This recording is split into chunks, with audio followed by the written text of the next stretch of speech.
Observing cycles, sharing insights, and solving problems together by combining historical, climate, food, and economic data so you can make informed decisions as we shift into a new era. Here's what was, this is what's coming. Our world is never going back to 2019, so what will the new era look like? And most importantly, what is immediate that will affect the pocketbook and the outlook into next year so we can all get ready? Thank you for joining. I'm your host, David DuByne. Right along here with Ransom Godwin tonight, and welcome wherever you are on this beautiful blue planet. Another day of breath to experience the reality around us. We've seen everything uptick. This is what you should have been getting ready for. This set of circumstances starting to unveil itself as we see it. China has lost, I would say, most of its early rice crop. They have two crops of rice, but at least 15% of all the total production of Chinese rice has just been lost. And these floods are just once in the 1,000-year range. They're unloading the Three Gorges Dam so fast so it doesn't overtop that it's flooding everything down river.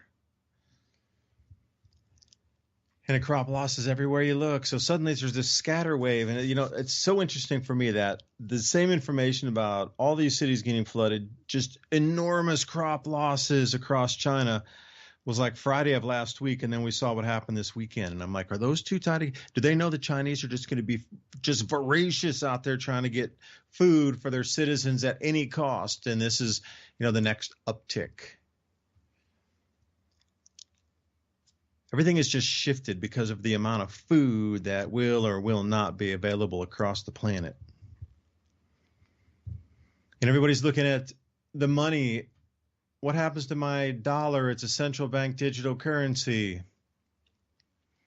That's the bait and switch. What I wanted to talk about tonight also with Ransom is these real world assets and how they're going to take a piece of land or gold or a house and convert it into a digital contract. And then that will be worth something that you can trade to others, real world assets. And now these natural asset corporations, where corporations actually buy land and hold it off, and then they digitize that as well. We're missing the whole thing there. They have you distracted on your dollar, turning it from a Federal Reserve note into a new Fed-issued dollar. Everywhere you look, there's these massive changes inbound. I think we're finally here. Another X-flare going to be ripping through the planet. It should be here. Let me see. I have the graphic pulled up. On the 21st, well, it's actually the 20th here because we're on Greenwich Mean Time, so we're about -5, so it would be 8 p.m. Eastern Standard Time. On the 20th of July, coming up in just a couple days. Did I say September? I was looking at a note there. Anyway, it's a direct hit on Earth. Now, will it be that much above? It's only an X1 something. Extra flares coming down, massive amounts of comets coming through, an enormous amount of meteors and meteorites, just long, really, really long duration.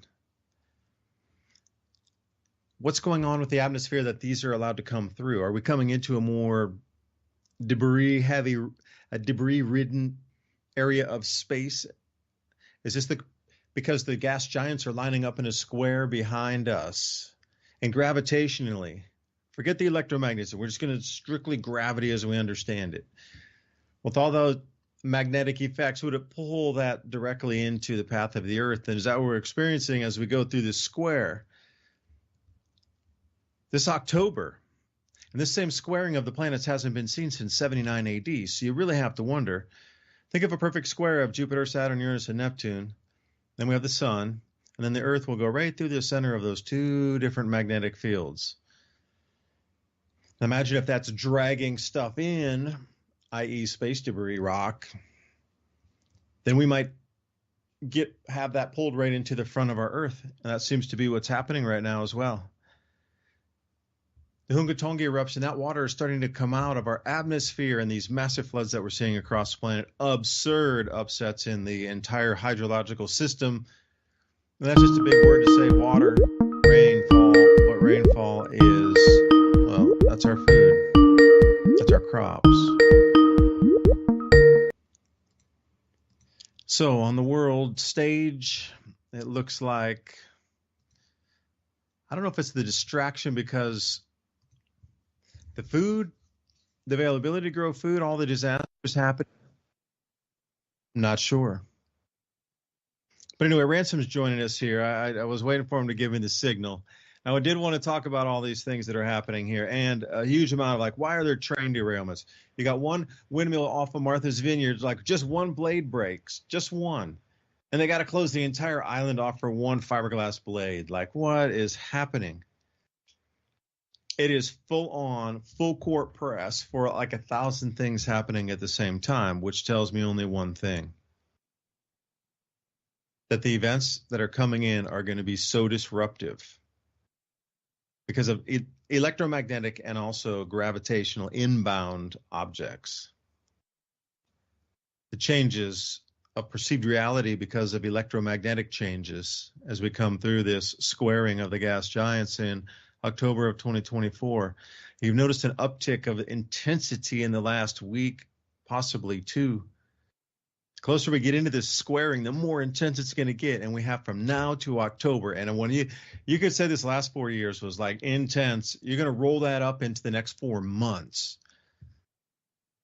And again, if there's any, gravitational effects on the tides as well. So imagine if the tides double or triple during this time when we come into this squaring, even if we're just a week or even 3 days either side of the October 24th event of this year. Even if it was 3 days before and 3 days after and the tides were 2 or 3 times higher, our infrastructure is going to be very heavily damaged with that much extra weight and water and speed of water. The entire scatter wave is being thrown at us all at the exact same time because the awareness is growing. Something with the awareness of understanding of our planet, or just intuitively feel it, as we come into the second magnetic field, something is starting to happen on the planet, to us as a species, to us observationally as a species.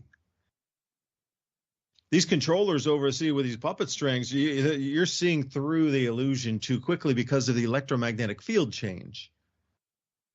And before you can even understand and grasp that and start to utilize it and be like, wow, I'm starting to see through this, bam, there's another, it's an overwhelming story to never allow you to understand why you're feeling or seeing these things. It's just an overwhelm.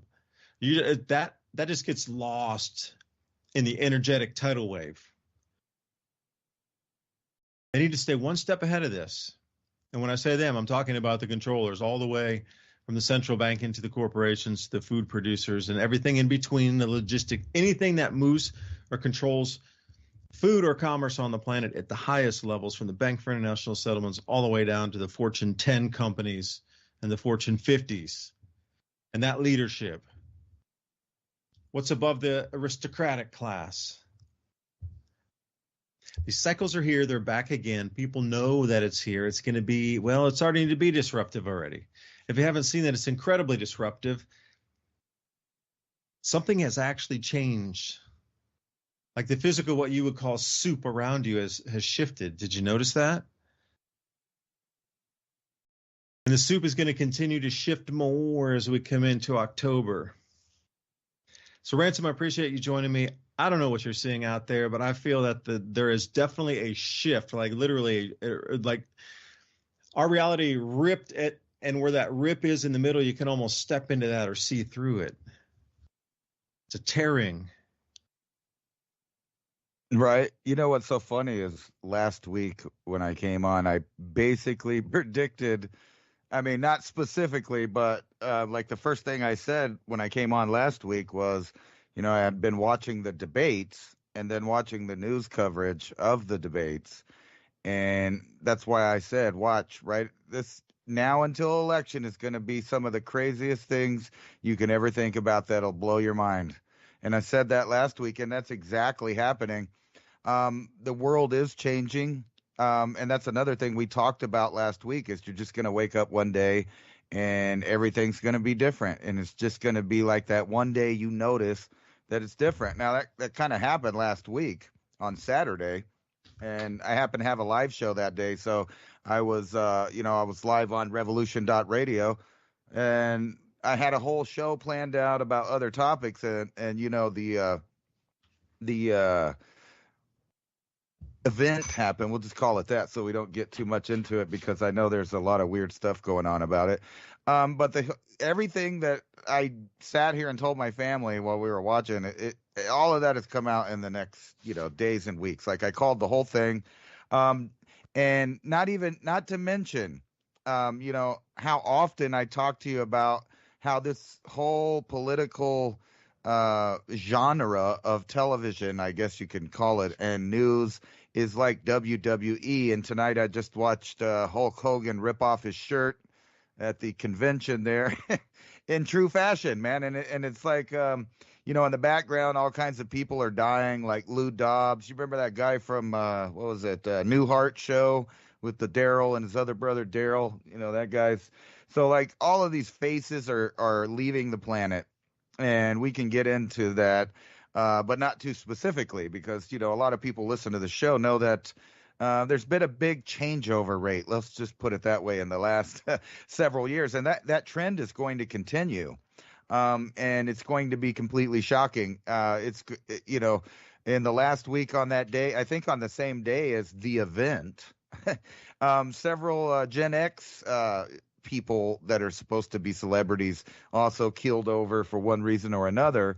And then, you have the escalation of everything where they're telling you where everything is going to go just by predictive programming. So we know it's going to get kind of, it's going to get spicy soon, right? Hey, Ransom, could I say that Yeah. World Wrestling Federation for the masses is politics. Absolutely.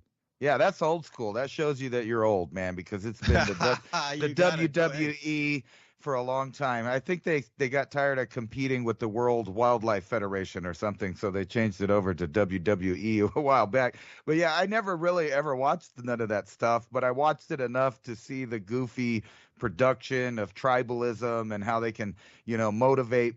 And I hate to say this, but mid-range IQs to really get involved in it emotionally with all the lights and the crowd and I'm seeing that tonight. And no offense to one side or the other, I'm not saying that because actually, in my opinion, this might be the best outcome that we were going to get in years in the direction things were going, because I have a feeling that we were about to go face first into multiple war fronts, and I just don't think that's going to happen in the same way now. It's going to still happen, but it has to be rearranged, and some of the backup plans have to be used, if you get my drift. And that's what you're seeing in Germany. They're going to host long-range Tomahawk missiles.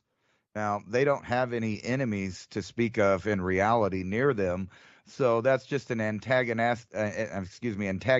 move on their part. And this is one that I thought was really stand out right here that might change the world big time. And I don't know if you agree, but Saudi Arabia threatens to sell off its European debts if the G7 confiscates any Russian assets.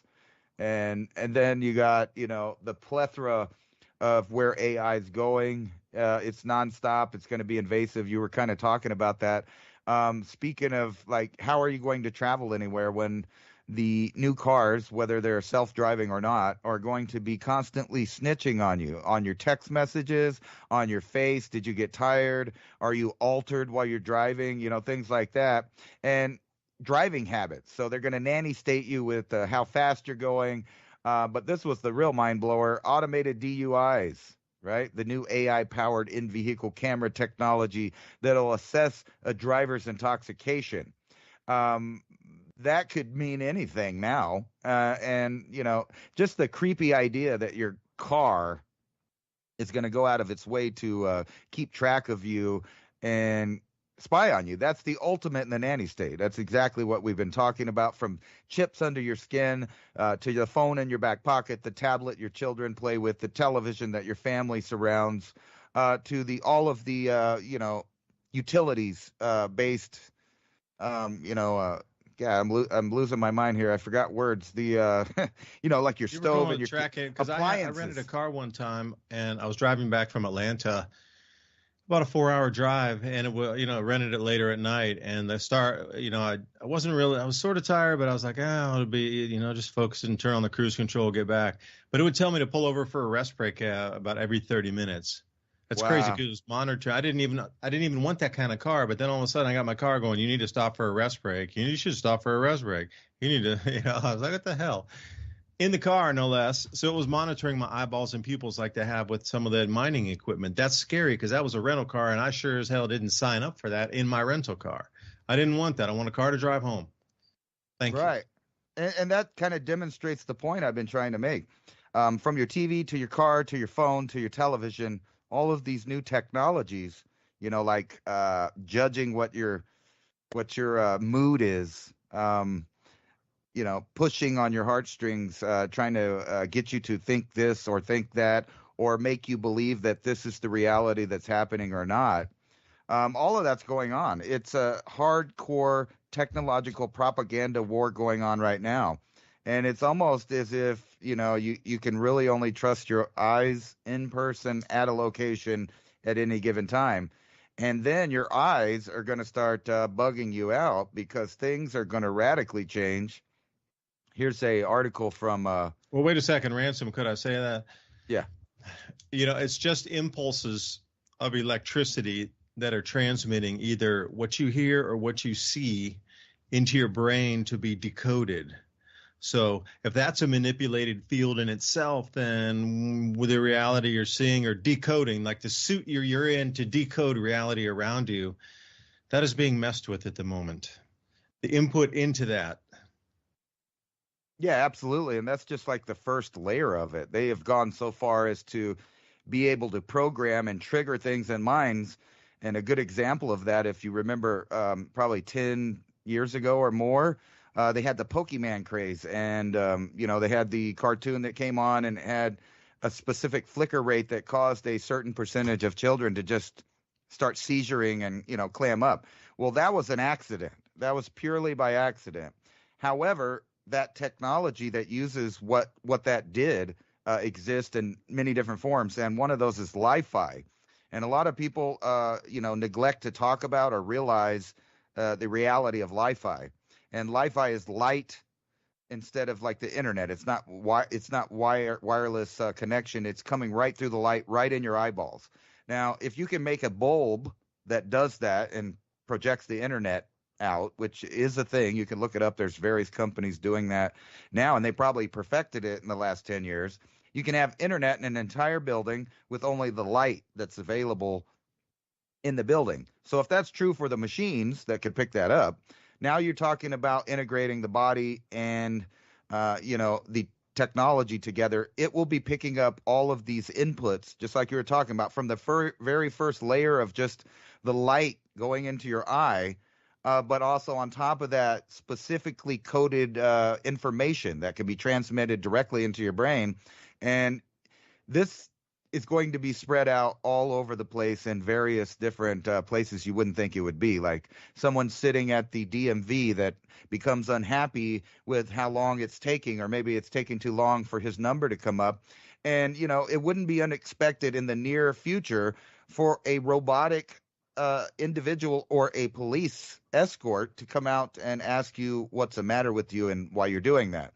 Now, if you think about the event that just happened, that could be one of many pretexts to say that this kind of technology needs to be installed everywhere, from the CCTV cameras to your computer, laptop at home, to your phone, etc. We've talked about that.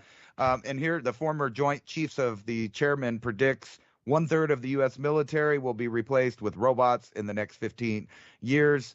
And it actually says 10 to 15. But I'm going to tell you that's already happening, and it's going to be happening faster. And the reason for that is because we're about to start having large kinetic wars that deplete the amount of healthy, fertile young men of every different kind of person on this planet.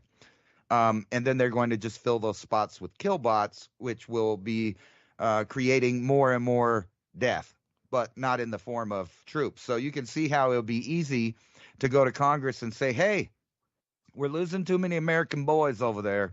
We need another nonstop investment of billions of dollars into this robotics. Now, imagine if they got the amount of money that Ukraine got, like some robotics company, say, I don't know, Boston Dynamics or maybe Elon Musk, and they got the same amount of money that Ukraine's getting from our government, but that steady supply that's going into these proxy wars instead went into robotics to build machines, which I think is going to be the next phase of industry in all of the first world countries. And they're pretty much, telling you that's exactly what's going to happen. Now, let's get into the woo-woo, because, you were talking about what's going on like a cosmic level. Are we about to go into a time where humans, hit that singularity also, and all of a sudden things make sense to us? It's possible for telepathy now through, think about that too. Not even biological telepathy, but with the technology available today, in a few short years, not for the surveillance state, but even on the enjoyment level. Watch it. And mark my words, if you live not too long, you'll see some kind of peripheral sold that allows you to experience telepathy. But let's get past that. What if we're going to that point anyway? Wouldn't it be best for the controllers to create a web of artificial intelligence and the metaverse, so to speak, of fake realities, a dissimulation to always be tricking the lower class while they build their technocratic empire in the background? And it might not be only human beings that are going to fall victim to this. Saturday, I was talking about the various different hominids that there are and how it's very possible that each one of them had their own type of speech. And we know that by other animals like meerkats and, et cetera, that have thousands of words that are individual sounds that mean an individual idea. So that whole idea that humans are the only ones that can talk back and forth, that's been disproven and debunked. But they're not the only animals. Elephants and these other really smart animals are now learning things like we thought were only for us, which is like giving names to things or specific individuals, which we thought was a completely human thing. It turns out not so much. Dolphins, elephants, and other animals, bats even, are using specific words for specific individuals and specific ideas. And this is now being found all in the animal kingdom. Now, this comes at the same time as that the sci-fi idea of your dog talking to you is now becoming a reality. And there are companies out there about to sell that. And just in time for the great die-off, I wanted you to think about this, to add this in the mix. After that, they're going to know how to promote the idea of promoting human beings' lifespans through genetic engineering, and not only genetic engineering, but new pharmaceuticals, just like this study's talking about the granny supermodel mouse that they got with a drug that they gave it that increased its lifespan by 25% if it was a female and 22% if it was a male. And, if people don't know why that's impressive, it's because they've been playing around with this idea for a long time using lab rats. But that lab rats eventually goes to human testing. So this isn't that far away. And matter of fact, I think they have already perfected that. But now they are figuring out how to meter it. So there are people out there that have HIV, and they figured out how to meter their life by giving them specific amount of drugs that keeps them alive every day. The same for diabetic people. And now, after the great die-off here, I think they are going to offer what's left of the human beings an ability to have a longer life, except for, I bet there will be a catch, like no more children for you. And the state will then decide when, where, and who gets to have children, because people are living longer due to the pharmaceutical industry being able to meter life finally. This is a mind-blowing idea. And wait a second, and grow food too. We have to have an abundant oversupply of food. Right. That's a major catch also. Well, yeah, it's just the whole thing is coming right together where the elite will be able to meter everything, and I mean everything. We've talked about how they're about to meter the water. They already meter the food. That's why your food prices stay static no matter how good or bad the country's doing. They continually go up. Back to you, Bob, with the weather. And today, there's just a slight chance of thunderstorms, 30%. So maybe take an umbrella, don't take an umbrella, whatever. You're still hiring me for making a 50% call because I'm the best weatherman ever. And then, in 100 years from now, I'm very precise. Yeah, like, sheesh, come on. Yeah, these changes that we're seeing. Now take everything into consideration that we're talking about, all these levels of it, and put each one of those on a shelf. And, how many layers is this deep that it goes into? But it comes back down to knowing that the cycle had onset. And then during this time of, amplification into the beginning of the cycle, and eventually we'll hit that center point, and then we'll roll out of it into an entirely new system. But you wouldn't want to stop the old system that worked incredibly well, like a well-oiled machine, as they would say. You would never stop that prematurely and just lose all that easiness of implementing a control system across the planet. Like, you wouldn't just stop and shift because you wanted to. They're stopping and shifting right now because the energetic frequency of our entire solar system and our star is changing. They have to. For those last 70 years or whatever after World War II, that was, just cruising along in the same magnetic field, and that system worked for then. It doesn't work like that anymore. That's why the shift is here. There's something that is coming that was going to disrupt or alter previous entire systems of what you consider infrastructure. Dams, which are now crumbling and breaking on several rivers in the United States just within weeks of each other, that's unheard of. Like, literally overtopping and washing away of dams because of too much rain.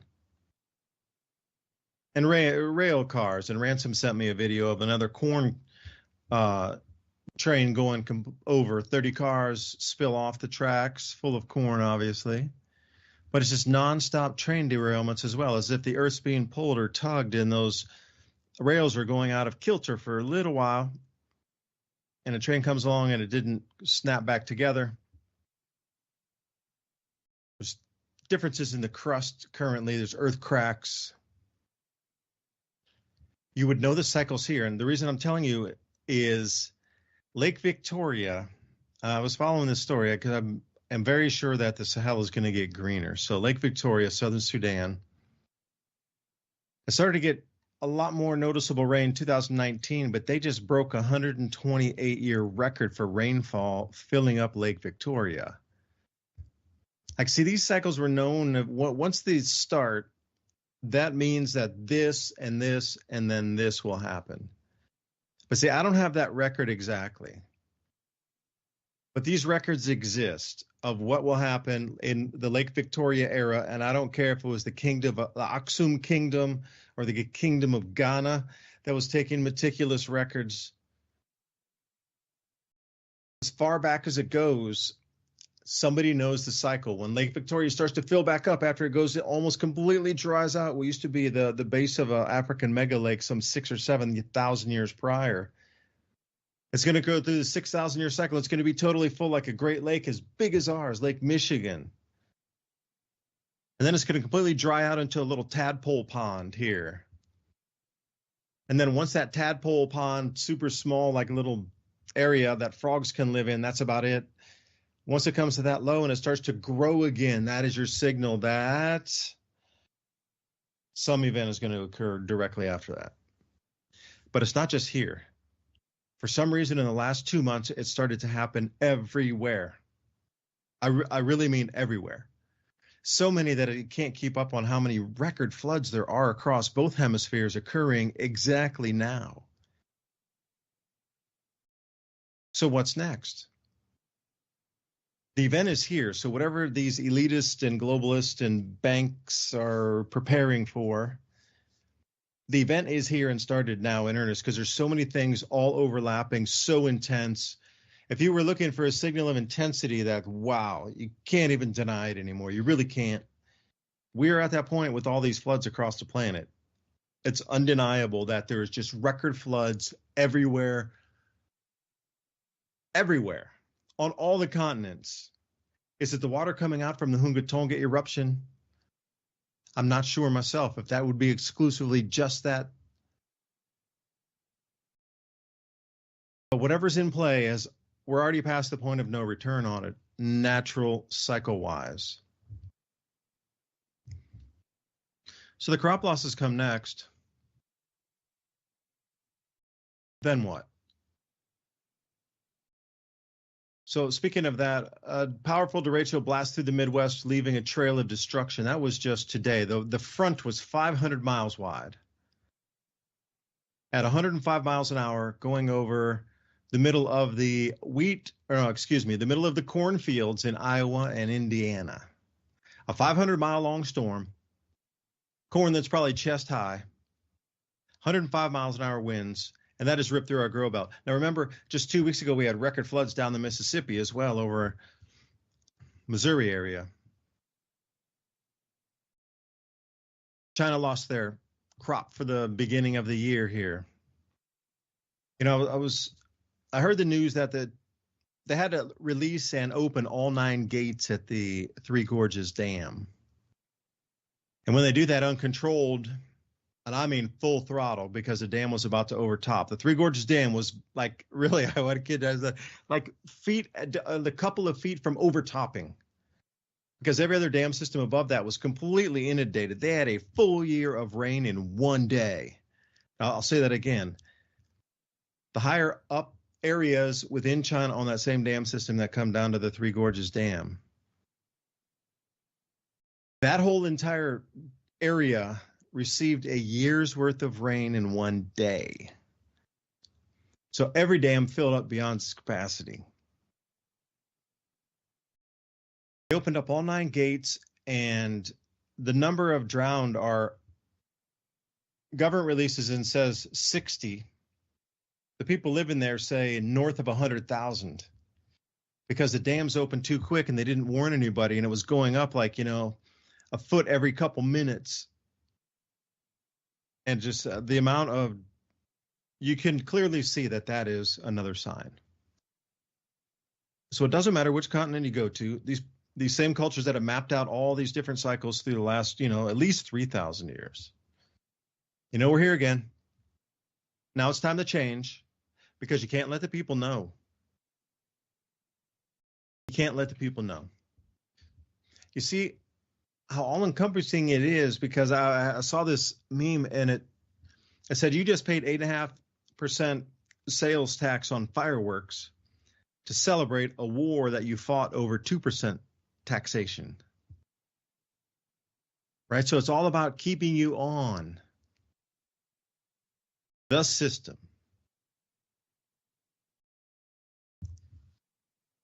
Whatever direction you move or get bent or pushed to, it always pushes you back onto the system. It's an illusion, the entire reality around. I'm surprised that anything moves through logistics anyway. And we've come to the point now where if you take a 30,000-foot view, the amount of lost infrastructure, the loss of faith in the infrastructure, the non-real grasping of tomorrow due to these extremes that we're seeing across the planet, the grains and the different types of foods growing, being dented heavily. And now we have so you have to, my whole thing is, which is first, second, and third? Okay, the food is going to be the most important thing, obviously. But coming into this squaring of the gas giants we haven't seen since 79 AD, that's a wild card in itself. We don't know what rolling through those different magnetic fields, pulling everything in a single direction, that we're going to, go through the middle of that. unknown what the effects would be, but are they overlapping? And at the same time, we come into the complete system shift. So I'm wondering which one's pushing which one? Is it the realization because the cycle's really intensified now where we're really going to start to get into the crop losses? I mean, the point where the people are going to be so angry how expensive food gets. And this is the point where governments have done their analysis from the acres planted, the acres lost, stranded crops that'll be there, flooded crops that were waiting in storage, things underwater, hopefully that maybe they'll get a couple percent yield out of. It seems like the world has crunched the numbers. And they understand right now about how much food there will be. And understanding the cycle that it would be more intense even next year. And just from the simple fact of Hunga Tonga and the moisture coming out, even next year, there will be even just as much, if not more, moisture coming out. Because most of the reports I was reading were saying around year 3 is when it starts to come back out of the atmosphere.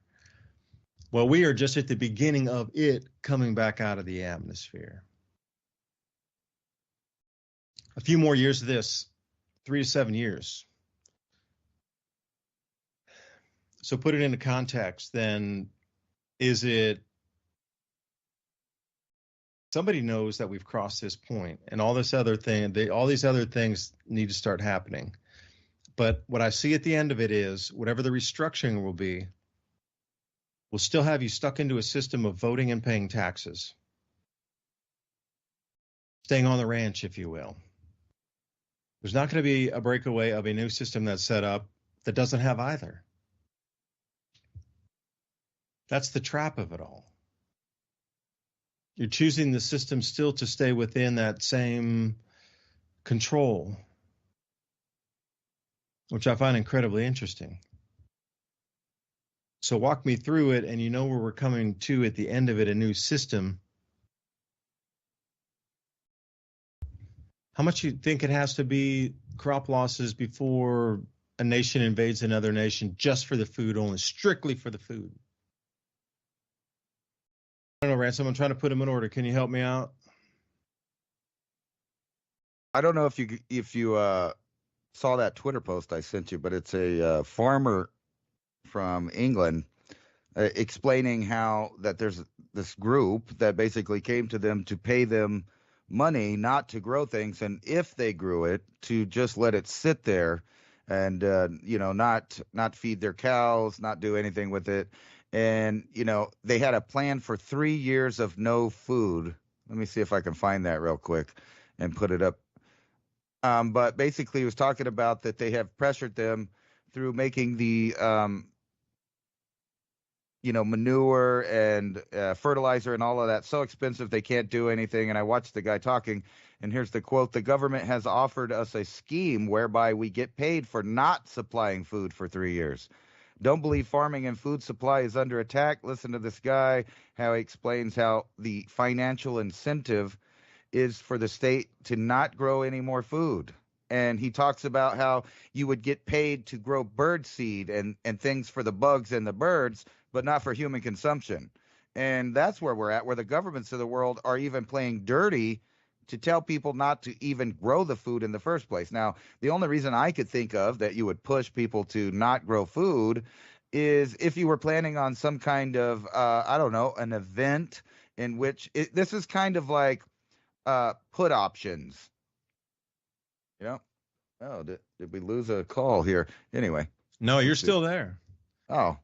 I just sent you a couple. I sent you a couple images of the planetary alignment, which I think would be understand. Those. Who had that information about the put options? Well, it depends on which event you're talking about. But my only point... right. Both of them, both of the biggest events in the last 50 years, both had put options as a one thing that is common amongst both of those. Yeah. Well, I was just saying that the connection I'm making is that if governments are paying farmers not to farm, or to farm but not to sell their produce, or to grow other things, or rewild, or sell their land to some kind of Pleistocene rewilding program, whatever the case is, or war, what you're doing basically is putting put options on the world's food supply. And that's kind of where I was going with that. So yeah, it's really strange how these things go down, where at the same time as there might be a production problem, you also see moves to, cripple the production at the same time. Yeah, that is a terrible thing to think about. And those of you out there, if you're following the conversation, we put together show notes that are a weekly compilation of just 8 or 7 different bullet points from what we've been talking about and what we will talk about next hour. So we try to wrap that up into 8 bullet points, 7 bullet points for easy conversation starters. If you'd like to get on that mailing list for our show notes, you want to go over to oilseedcrops.org, and you'll see up at the top radio show. Click on that. It'll take you down into an opt-in box. Put your email in there, and we'll be happy to get those out to you. So I want to talk about NACs for a second. You might have heard about CBDCs. People are trying to, I should say central banks are trying to get what we consider sovereign national banks to issue, all coming off the Bank for International Settlements, connected systems that will be the future of money itself in terms of like digitized dollars. That's only the base layer there. Because if you can start to own the food, this is where it gets into, I don't know if you would say dark side or controlled side or non-human side. They create these things called national asset corporations.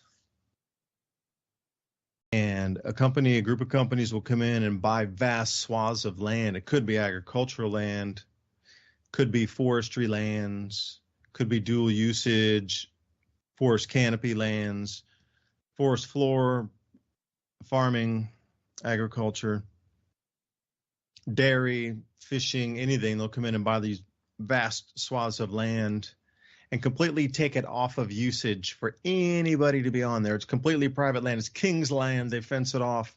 Nobody's allowed in there.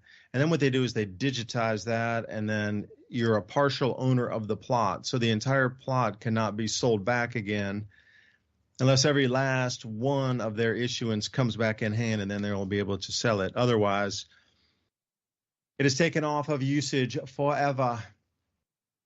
So there you have something where they're taking usable farmlands or protein producing lands or raw materials producing lands and taking them offline forever. Hundreds of thousands, millions of acres. They could create shortages by doing this. So it's almost like we're having shortages when our shelves are full. It's like a purposeful buy of the land, digitize it, tokenize it, and remove it off. Yeah, so what Ransom said, plicing rewilding areas as an example, forest rehabilitation areas. Then on the other hand, you got Bill Gates who wants to cut down, I think he said 90 million acres of trees and bury them so the carbon isn't released out of the bark and the tree, the cellulose wood itself. And then they make these massive pits to build, like I say, to cut tens of millions of acres of trees down. So I was like, you guys, and here you are trying to reforest areas and rewild areas that are bought by these NACs and a corporation and holding companies own this, never to be seen again. Now it's in its infancy. What if it continues and then these NACs become the way that, and then almost all lands like the Bureau of Land Management and wild lands and federal lands and, state lands and all these things turn into private corporation lands. And really the only thing left would be what you consider your private property for a time. But imagine if they were able to take all public lands and all federal lands and all farmlands off line because they would own them and all the decision would be made amongst all the owners of all the national asset corporations or the NACs.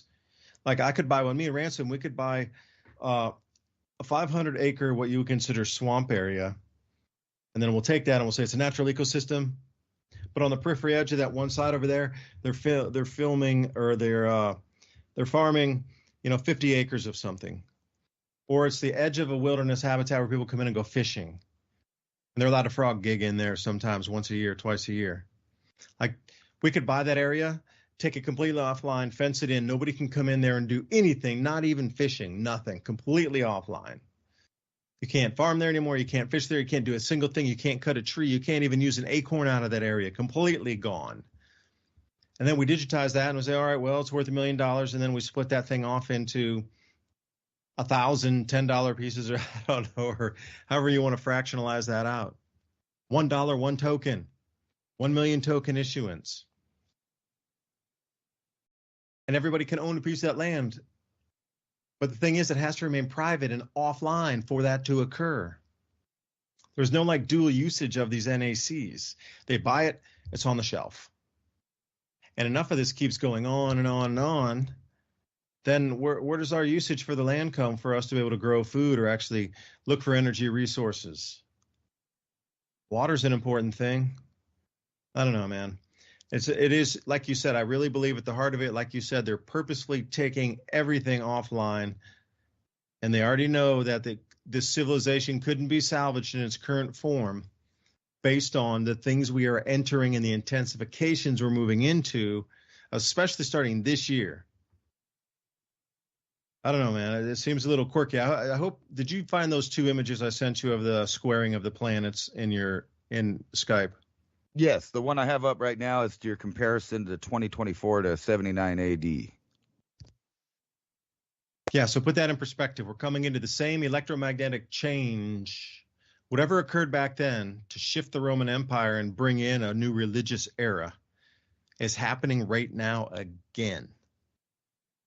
So you put that into perspective, and then you look at the world the way it is with all the madness and the shift that's going. There's a massive change. And you're telling me those two are completely unrelated. I can't even believe remotely that you could not put the cause and effect, at least on a portion of today's change in the world. Not all, obviously, but a substantial portion, or 50% or a percentage, a large percentage of all these things you're seeing across the planet are related directly to what we're coming in through that magnetic field change right there. So I'll leave it back to you.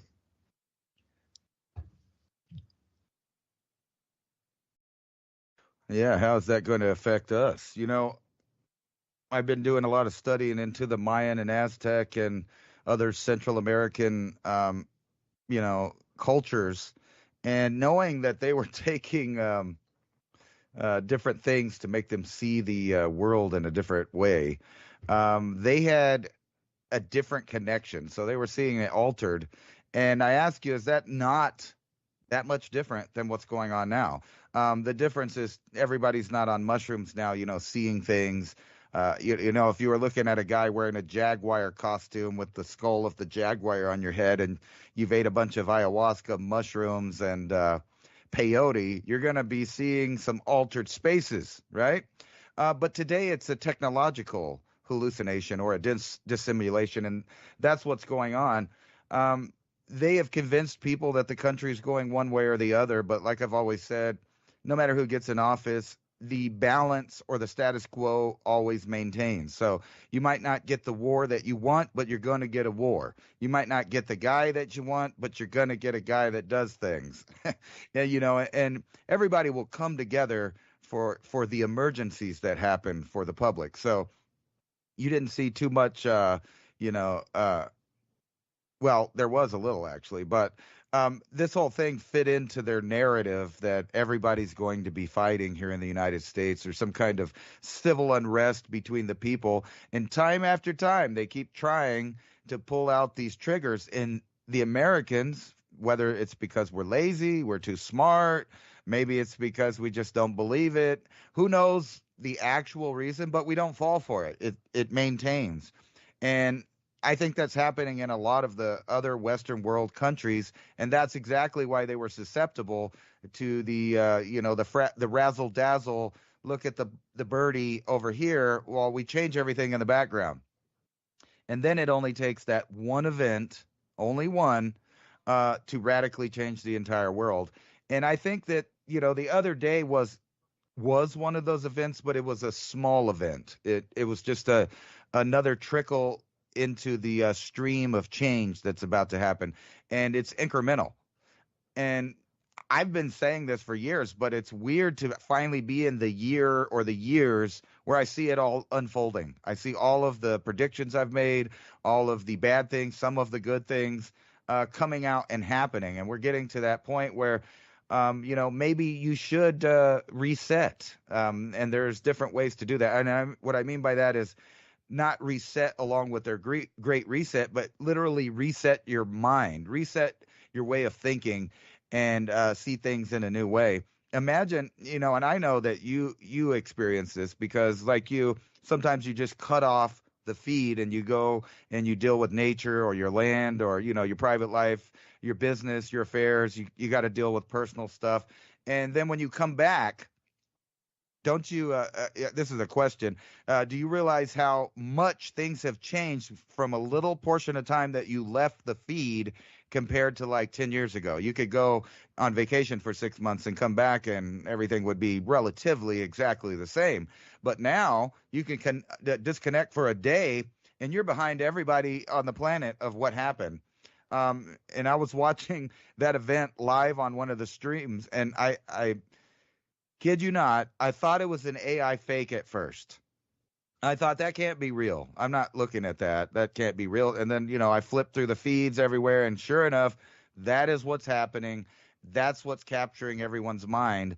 But they're going to need everyone to forget that. So you can expect something even crazier in the next weeks, months, up until this election. But don't get it twisted. I'm not saying that, it's super doomsday or nothing. This literally happens every 4 years, but never to the extreme, I think, in the last sets of four. So like from 2008 to 2006, or let's just go to 2001 and then go up the election cycle and look how every 4 years the United States of America fundamentally changes, unrecognizable from the last administration, except for, like you put it earlier, wars, taxes, and scandal. Those three always stay there. And I think that that's because there's an entertainment factor to the way that they play the world against each other. They need that entertainment. And I myself am not a Christian, but I find it odd, or not odd, but the parable of Jesus when he's there with Barbarus, and they're asking the crowd, who do you want to string up on the pole there? And most of the people pick Jesus instead of a known murderer there. That's a guy that's murdered. So that's an analogy for exactly the way the environment is now. People would rather see strife as a form of entertainment than people doing good. And I know that a lot of people feel that in their life.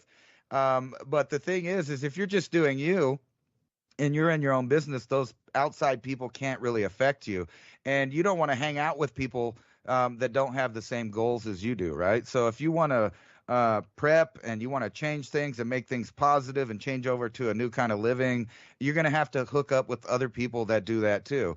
And that's literally what I've been doing, for a while. I wanted to get into YouTube. I met people on YouTube. I wanted to get into growing food myself. I met those people. Anything that you want to do, there are people out there that are willing to connect in a community. And that's exactly the main thing that they've been trying to destroy, the main backbone of civilization that they have to conquer before they depopulate, before they make wars, before any of that. They have to demoralize the public and change it fundamentally. And that starts with the family, and then it goes out to the local neighborhood, and then the community, and then the nation as a whole. And that's where we're in trouble. There's so much division, so many crazy ideas, so many puppet strings in the background, that you basically have to cut everything off and be in your own little bubble, but still have your life transparent enough that you see the outside world changing and be able to react to that in real time. But a lot of it, people are, joke with me that, I predict a lot of things right on the money, like from day to day, but more than that over my lifetime. And it's not that I'm, clairvoyant. It's really simply common sense and looking at the pattern of history and what they do every time, and how can they spin the same program but in a modern context, and you can almost see their next move. What's scary is we're at that move in World War II where the food's getting cut off to certain populations. Only this time, those certain populations is going to be the whole world, minus the elite, the oligarchs, the billionaires and their staff and their people. But think about this.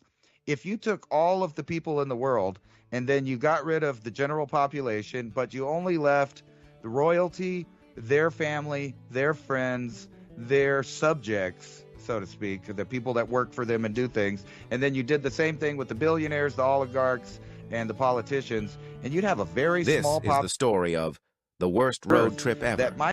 In April of 1846, a man named James Fraser Reed, an Illinois businessman, eager to build a greater fortune in the rich land of California, leads 9 covered wagons out of Springfield, Illinois, on the 2,500-mile journey to California, in what would become one of the greatest tragedies in the history of westward migration. Reed found others seeking to find fortune, adventure, and new beginnings on this perilous trek across the West. Among them was the Donner family. Others like the Graves, Breens, Murphys, Eddies, McCutcheons, Kesebergs, and the Wolfingers would come too. The successful Reed was determined his family would not suffer on the long journey, as his wagon was an extravagant 2-story with a built-in iron stove, spring-cushioned seats, and bunks for sleeping, and 2 hired servants to help with the workload. Reed's 12-year-old Virginia dubbed it the Pioneer Palace Car. Also in the group were the families of George and Jacob Donner. George Donner was a successful 62-year-old farmer who had migrated 5 times before settling in Springfield, Illinois, along with his brother Jacob. Obviously adventurous, the brothers decided to make one last trip to California. At the bottom of Jacob Donner's saddlebag was a copy of Lansford Hastings's Emigrant's Guide, with its tantalizing talk of a faster route to the Garden of the Earth. It's tough, but the going's good. Tamsin Donner writes in her journal, "I could never have believed we could have traveled so far with so little difficulty. Indeed, if we do not experience anything worse, I shall say the trouble is all in getting started, but as leader of the wagon train, Tamsin's husband George Donner is aware there's one final obstacle to their journey, the Sierra Nevada, with peaks up to 14,000 feet. It's known if you fail to clear the mountain passes before the first snow falls, the repercussions and results can be both horrifying and deadly." As the Donner Party approaches Utah, George Donner makes a pivotal flaw in his decision to splinter off from the main party. Hastings Cutoff says it's a fine level road with plenty of water and grass, saving 400 miles. As it turns out, Donner's information is wrong. In fact, the so-called shortcut adds at least 100 miles to the journey. High in the Sierra Nevada, the Donner Party enters the Truckee Pass. They're only 30 miles from the California plains, but supplies are dangerously low, and traveling through the mountains is taking its toll, ending in a broken axle. The Donner Party stops to make repairs, but that night, 5 feet of snow falls. Soon the drifts are 60 feet deep. The Donner Party will be stranded for 5 months. In just 3 weeks, they've eaten all their food. Then they kill their pack animals. Next, they eat charred bones, twigs, bark, leaves, and dirt. Finally, a suggestion was made that were one to die, the rest might live. Cannibalism. On Christmas Day, 1846, a Christmas feast like few others takes place. They devour their first human. Bodies are cut up, flesh labeled so people don't eat their own kin. Later, 4 rescue parties bring out some survivors. The very last finds a man named Ludwig alone. Around him, a scene that haunts us today and will continue to leave a lasting mark in history. Ludwig is surrounded by bones and entrails, a 2-gallon kettle filled to the brim with human blood. Also nearby is George Donner's body, his skull split open, his brain removed. Tamsin Donner's body is never found. It also seems a man named William Foster shot 2 Miwok Native American guides named Lewis and Salvador for food, which is the only instance of anyone in the Donner-Reed party that was murdered and eaten. The rest of the cannibalized were already dead. They took the survivors to Sutter's Fort, California, by the route that is now known as Donner Pass. Stranded in the early snows of the Sierra Nevada mountains, nearly half the travelers died of starvation and illness. Even today, Interstate 80 has to be closed occasionally due to heavy snows and blizzards. Only 45 of the original 81 members of the Donner Party survived. This truly was the worst road trip ever, which reminds us not to be complacent but instead be proactive with our prepping. We don't have to worry about not having food to last. We have My Patriot Supply. And right now, you can save $200 on a 3-month food kit with Adapt 2030. Adapt and stay prepared. Rumble, thanks for letting us. Up with Brighteon.com. Mike, thank you for allowing us to stream live. Vigilante TV, shout out Jeff. So we have a few different platforms and venues. If you think something like this is worth your time or your money to continue to keep this station on air, Revolution Radio navigation bar right at the top, be able to donate. I mean, look at this different types of. The more people get closer to the truth, the more that they stop the conversation or completely deflect it and to the point of it's censored or completely removed off of social media channels now, these discussions. We need to have these discussions more than ever because so many things are changing and it's all on a cycle. So to start into the show tonight, for the second hour right here on Revolution Radio, moving through the October 2024 event where the planets are squaring. Now, Ransom, if you could flip to the next slide where you see that yellow, what looks like, arrowhead that I've put into the solar system there. After we come through that October event, just a few months from now, we're going to swing around in front of the sun in April, which will be spring for our 2025 here in the Northern Hemisphere, spring. Our Earth is going to be in front of the sun, and all the gas giants are going to be directly behind us. And everything electromagnetically and gravitationally is going to get tugged, whatever's in the entire periphery coming into our solar system is just going to get directly dragged through the face of the Earth before it even reaches the sun and before it gets out to Jupiter. And everything's just going to get pulled in one direction, namely to the face of the planet. Think about all the giant meteorites and fireballs and bolides coming through the atmosphere happening right now. And you might think, well, that's strange, but you know what? Let me show you another thing here. July 15th, Philadelphia, Pennsylvania, set a record for snow in July. And you might think, what? That's impossible. I thought the same. But even the Philadelphia airport registered snow for July 15th, flurries. But still, it's the first time it ever snowed in July in Philadelphia. Apparently, there was a thunderhead that came through, a hailstorm, and then after that, whatever was causing that feedback loop in the thunderstorm, for that little bit of area behind it, it created conditions so snow fell. Flurries in July. See, the triggers are there, the mechanism, everybody's seeing that, okay, wow, it's really jumped the shark now. There's absolutely no way to disguise and hide this from the rest of the planet any longer. The old narratives we're fed will not work. We're in a different frequency. We're in a different awareness. People are becoming aware. They're seeing, perceiving, and decoding reality in a different way. We're at this point now, all these extremes we're seeing across the planet can't be explained away through the previous narratives. But if you start using electromagnetism and you talk about all these things, is it another way they're going to start scaring people? Sky phenomenon, as I keep hearing all over the place right now. I keep hearing sky phenomena everywhere, and everybody's predictions moving forward. But it would be a sky phenomenon if we had incredible amounts of meteorites and sky debris raining in. And when I say that, fireballs, Brazil, Turkey, giant daylight fireball over New York. Japan had 2. This is all just in the last week. I mean, daytime visible, giant, very similar to Teleblinsk kind of boom, big exploding, vibrating fireballs when they get in the lower atmosphere. That's the stream of stuff we're coming into, and we're still protected by the sun pretty good. Next year, we'll be completely in front of everything. So put that into context for a second. You know, that crazy hurricane that was so intense so early, that Hurricane Beryl. And here in East Tennessee, we just had the driest first 15 days since 1880, which would be like 140 years. And then we look at Sudan, Lake Victoria, the most rain in 128 years.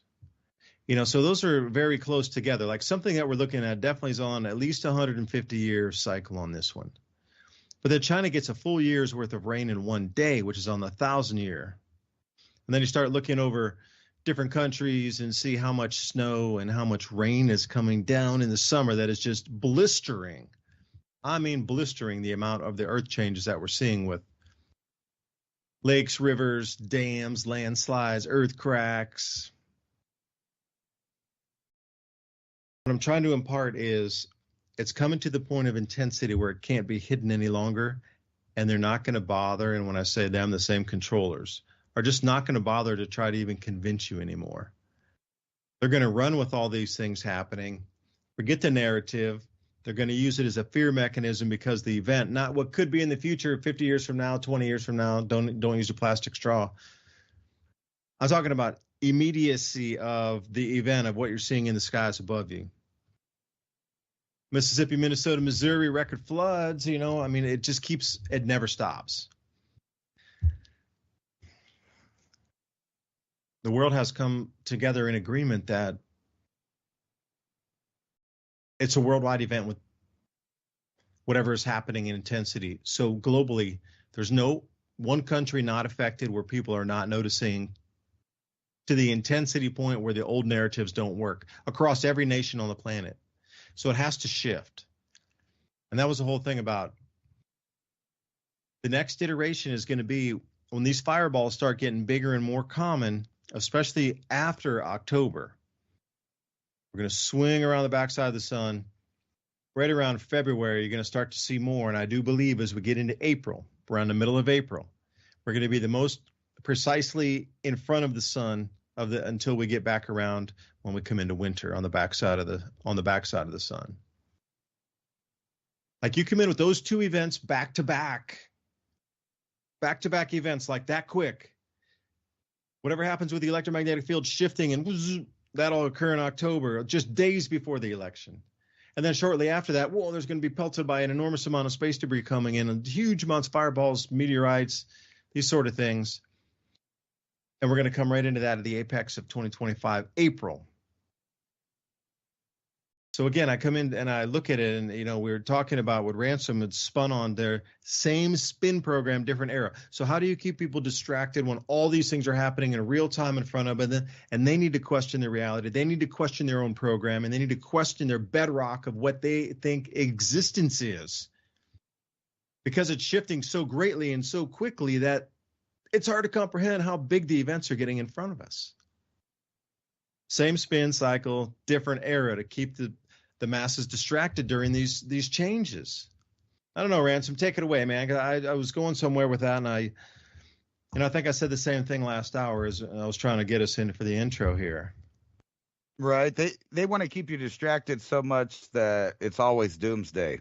It's always doomsday, right? So when doomsday comes, you're totally unprepared, right? So we need to plan for tomorrow like there is a tomorrow, and not worried about if there's not tomorrow. I mean, why would you plan for it if you thought there was going to be no tomorrow? Obviously, there's probably going to be a tomorrow, but what will it look like, and will you be prepared for it?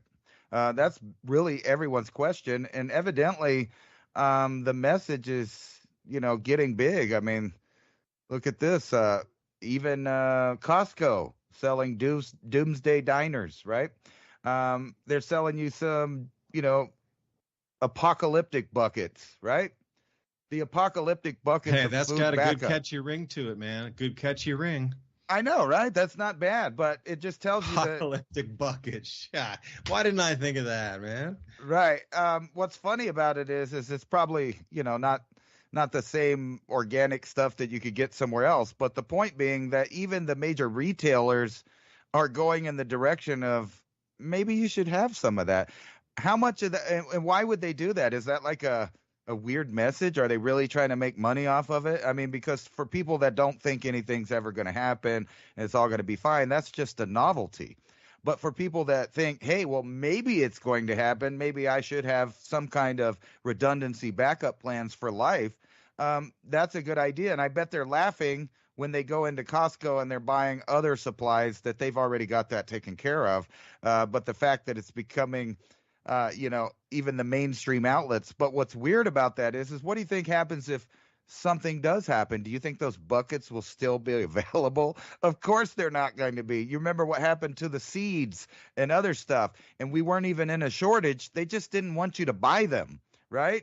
So those are non-essential items. Do you think the hey, with that, if you now, so can I ask a question for everybody out there, and also Ransom for you? Like if you would have shoplifted, or me too, if I would have reached over there and grabbed some seeds and put them in my pocket and walked away, you won't even sell them to me. But I think they're that important for my well-being in my life to actually feed myself that I am willing to steal those seeds. I would gladly pay for them. But if you will not allow to pay for them and you're not really enforcing crime, would that be without the would you care if I reached over and took 5 or 6 or 8 or 10 packs of seeds that I was going to buy so I could get my garden up? Would you fault me for that? Well, I personally wouldn't, but the Karens would. Speaking of Karens, and this is funny, the Karens would get you, of course, because they're going to hate on you. But I thought this was funny is that the Karens idea has just kind of come up in the last couple of years since early 2020 about people worrying about what garments they might wear or not wear. And then it kind of spread into, basically busybodies that are worried about what you're doing instead of what they're doing. It's so funny to me that the would-be event maker that, made the event for everybody to see on TV got stumbled and spotted out before this entire surveillance state, before the Homeland Security, before the Secret Service, the local police. Some doofus outsmarted all them, but if you look at the footage of those events, there's 20 Karens going, hey, what's that guy doing over there? What's he doing? It totally, if there was such a thing as, a conspiracy going on, I'm not saying that there is, but if there was, isn't it funny that it got mostly ruined by a bunch of MAGA hat Karens that were like, hey, what's going on over there? We need to kind of be a Karen inside. I'm not saying to go, get in people's business or tell them what to do. But inside, you should be thinking, hey, what are they doing? Why are they here? What are they up to? And I mean that about everybody. Your neighbors, politicians, people you see at the store. But no, myself, I would be like, oh, well, they're obviously not going to eat those seeds. They're probably going to farm them. So that person knows what's up. But think about that. Where do you think all of these people are going to try to get supplies when there's an actual problem? Because we saw the toilet paper thing. We saw the government's restricting everything. We saw the government's making people change their hours, not have enough customers or staff in the buildings at a certain time. Evidently, they didn't get the memo at that Black Rock property that guy climbed up on. They didn't get the memo there because there was a bunch of people, and this is verified, a bunch of people on the first and second, inside parts of that building there. Somehow they didn't notice, all of the metal roof sounds that are made when you walk around on a metal roof.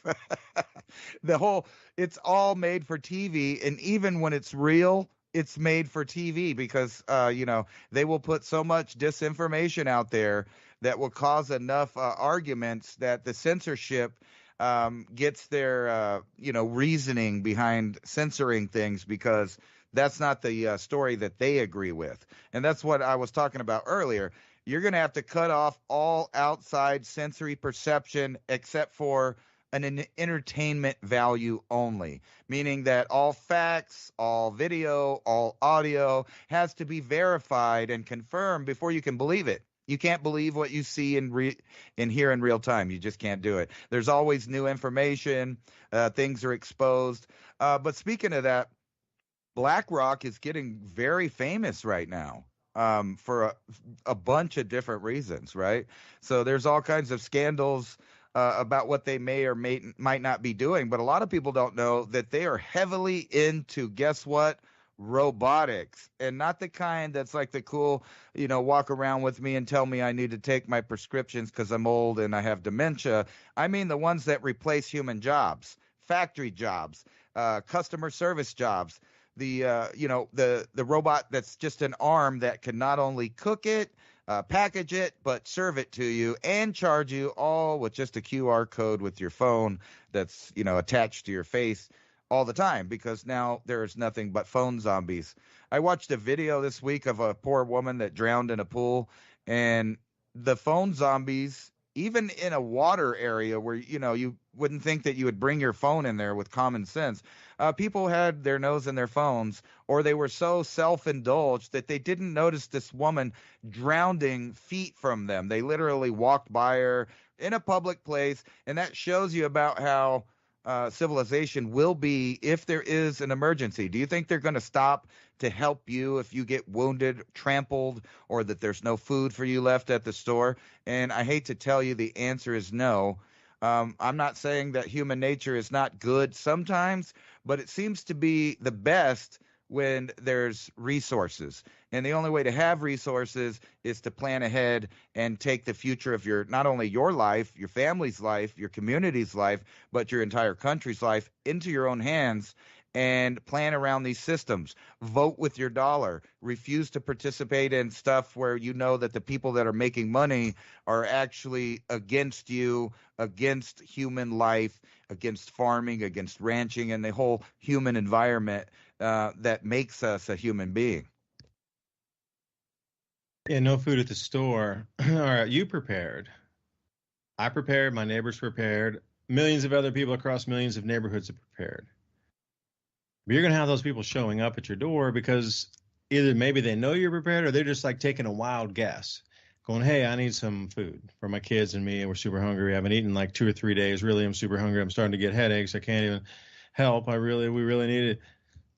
And what are you going to do at that point? You're going to have to make choices as to who can stay and who's not welcome, I mean, how many of these people are going to be just wandering around going, I didn't get the food, but obviously enough, it's like enough phone calls, cold calling eventually. Hey, yeah, okay, somebody will talk or give you food. But, there's going to be random wandering, either individuals, families, groups of families. Because, a group of families come up with like 2 fathers or something, and there are 3 fathers, and you're one person, and they're at your house going, we need food for our families. You're like, hey, no, I don't have it, but they can smell it cooking in the stove behind you. And like, no, I can't help you. And then it's like 3 of the dads are going to try to break down the door with their families to get in to get the food. Unless something shifts, unless the mind frame of shifts, or in a different magnetic field, the needs of our body are a little bit different, where we won't need as much food or as much water to sustain ourselves and survive. There's a lot of possibilities. You talk about biblical miracles, etc. Perhaps some of this is rooted into electromagnetic field changes where our bodies actually change. Now, would you notice it, or would you just be in the new field where that was just your waking state? Like, would you have noticed it from the previous? Or would you just be in the state and you wouldn't have noticed that the shift even occurred because you're just here all the time? And as it shifted, that would be your new reality, and you almost wouldn't even remember the prior one because you're just immersed in this newest level of frequency. Because the reason I try to tell you that is, people are going to be doing strange things. They're going to be behaving strangely, and then you're going to have to make choices. But then again, maybe nature helps us, and everything that we're thinking about it never even happens because the way we're able to think, or our bodies, like I say, shifting, not requiring as much input, and perhaps this is all for naught. But I want to say one thing about food storage. Way back in 2019, when I got back to the States, I was like, this COVID thing. Hey, mom and dad and friends and family and everybody out there, sister and anybody else who will listen, this COVID thing is going to absolutely wipe out the planet. Now, this is before it was here in America. I was over flew through Xi'an as this thing was kicking off. And we were in Europe, and we saw it getting bigger and bigger, and they canceled our flights back through China, and we knew it was the real deal. So anyway, I get home back to the States, and I said, this thing is going to be super crazy. Y'all need to get prepared. And, of course, everybody's smugness. Oh, no, America has the best medical system on the planet. That'll never happen. And sure enough, whoosh, the tidal wave came. All right, so I bought a bunch of storable foods at that time, and I started to put it in 5-gallon buckets. Just like what you could see as what do you call that, an apocalyptic bucket? Apocalyptic I made my own buckets. Yeah, I made my own. I went out and got like handy wipes, and I got little, things of chlorine bleach in bottles, and there was food and lighters and candles and all kind of stuff for each one. So if you needed to grab one as an individual, you could take off with it. There was a couple rounds of silver in it. There was a couple lighters in it, candles, like I say, no alcohol or anything, but just like dry foods that if you had water, like there were beans in there. There's a tin of rice and like some fish and like canned fish, tin fish thing, whole bunch of different stuff, spices and little jars of salt, pepper. But anyway, I put it all together. And then just for fun, is what I'm trying to do a video on, is opening it up and seeing. Now, I open it up, and because I'd put wet and dry stuff together, thinking that, well, those plastic packaging, that's going to last and seal that moisture in there. Nope. After many years, the plastic did not seal the moisture in, and everything is just, I lost all the barrels. Even the lighters were too like oxidized to even use the lighters any longer. So sometimes when you have something that is already preset, so where I was going with the point was, and I had my buddy look at it, and I said, this is crazy. Like, how did all this stuff leak through? It's in bottles, like, but he's in the sciences and robotics, and he was like, well, your barrier, your plastic barrier, whatever that container is that contains your thing, whether it be bleach or some kind of cleaning solution or dishwashing soap or any kind of handy wipes or whatever it is, that barrier is there, but it eventually will go through. It's only a containment barrier for a certain amount of time. It's like after a certain amount of time, it's 100% leakage through these different like plastics and things. So learning that, only putting your dry stuff with your dry stuff. That's it. Wet stuff goes with wet stuff. Dry goes with dry. If you can't separate those two, you can't put them together. So even the simplest of those kind of mistakes that people would make along the way of their journey of learning what to do. There's a lot of spoiled stuff out there that people think they've set aside. That's why you need to rotate your things through. You need to practice with it, cook at it, take an inventory of what you have. And, going back to those buckets, it was a travesty to see how poorly educated I was when I was trying to put those together in a hurry, thinking that it would be used. But see, here's the thing. At that point, when the vid swept America, I thought this was going to be a very speedy event where we would start to use those, that the supply chains would break down much, much quicker than I anticipated. And they didn't break down completely. They still stayed together with baling wire and duct tape. But still, it held enough so there weren't famines and shortages through the United States where you would need the emergency buckets. But I'm really wondering, when this next time, if it's planned to be on purpose. But please be careful. From my own experience, dry bulk goods go with dry bulk goods only. No questions asked. You do not compromise, not 1%. 0.25%, no. So learn from the mistakes of others, and if that's your easiest way, if you can't put a bucket together, think about buying something that's already ready, that's packaged properly, 25-year storage life. I mean, I looked at my buckets that I put together. Beans are good, rice is still good, and all the tinned things were good for, multiple years anyway. Salt's always good. So I would say without the water damage and the leakage of the chlorine and things inside there, all the food stuff pretty much would be good still. But with all the damage in there from all the water and leaking like hand wipes and like say leaking cleaning fluid, everything leaked. If it was liquid, it leaked, promise you. So anyway, there's easier ways to do things. Now, would you give one of those known ruined storage buckets to people that were begging on your front door and go, here, this is all we have, and then make them leave, and then they get a bucket full of, they get the 2 rounds of silver out of there, I guess. That'd be good for them, but I don't know, man. I was going somewhere with that, trying to connect some ideas, but I didn't take enough notes. Well, I don't think you were wrong for thinking that something was going to happen. It was obviously some kind of, in my opinion, beta run. And, that event may not be over yet. You've seen a lot of stuff. It's only been, a couple of years. And look at all the changes that did happen because of that. I think that was more like a near miss that you experienced there. It could have been bad. You could have been stuck there. And not only that, I've always thought this was funny about people that argue about that. The idea, well, look, haha, nothing happened, well, when it does, what if you just go poor? What if you just go broke? What if all kinds of ifs that could happen? I don't know about you, but I like having the items I have, like even down to my pockets. I have certain items I always have with me. Maybe nothing will ever happen to me, no emergency, and I'll never actually need any of those things. But a frisky young man that has a protection there. He wants to use it. He might not get to use it, but he'll be happy that he has it if he has to use it. And that goes for everything. Like I have a pocket flashlight. I have a knife in my pocket. I always have a lighter. I always have a backup knife, not just the one that, the main one I have, but I always have a backup knife. Whenever I travel, I always have enough tools to work on my vehicle while I'm gone. So no matter what, I will at least have a chance to do something.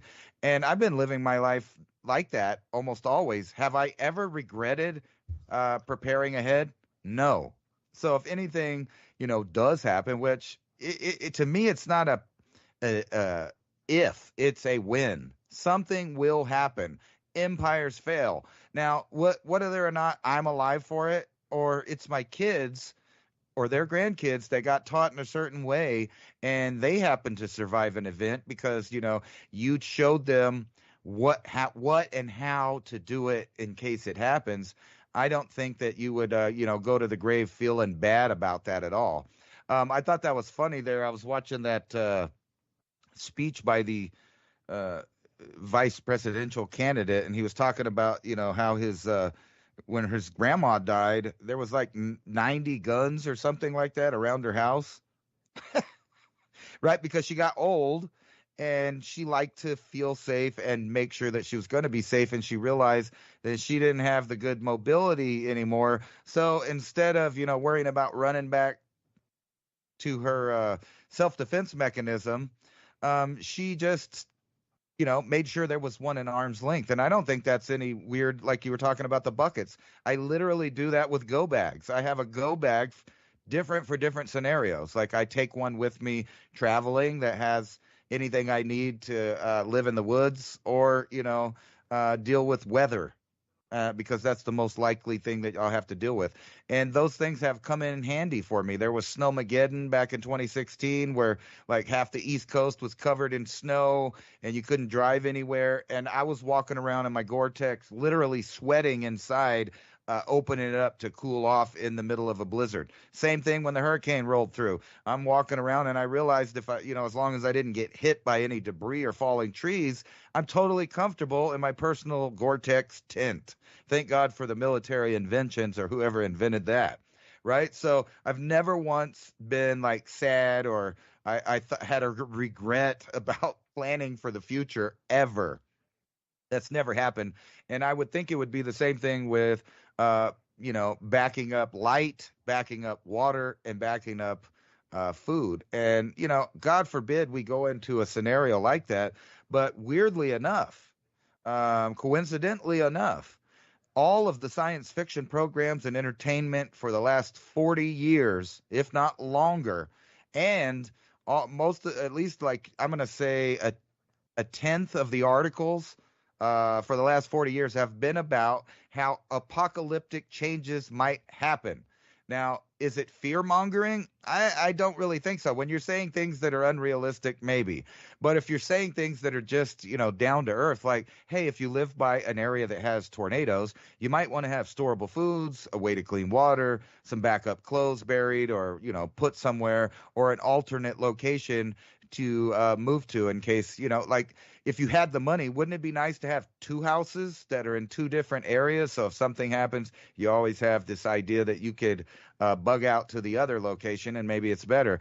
But, even if it's not a place that you were going to, wouldn't you feel better? And this is the main thing that all survival experts agree on.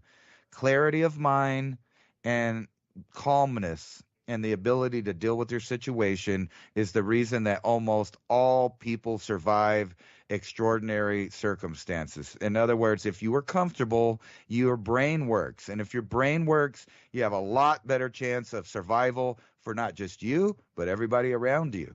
And then that gets into the community, right? So if you're level-headed, you're prepared, and you have a friend nearby that's also level-headed and prepared, or a community, like you actually know your neighbors and they're all pretty cool, which is rare, but it does happen. You have a great place, foundation, if anything happens. And think about this. What if something did happen to the grid that took a year where you live to come back on?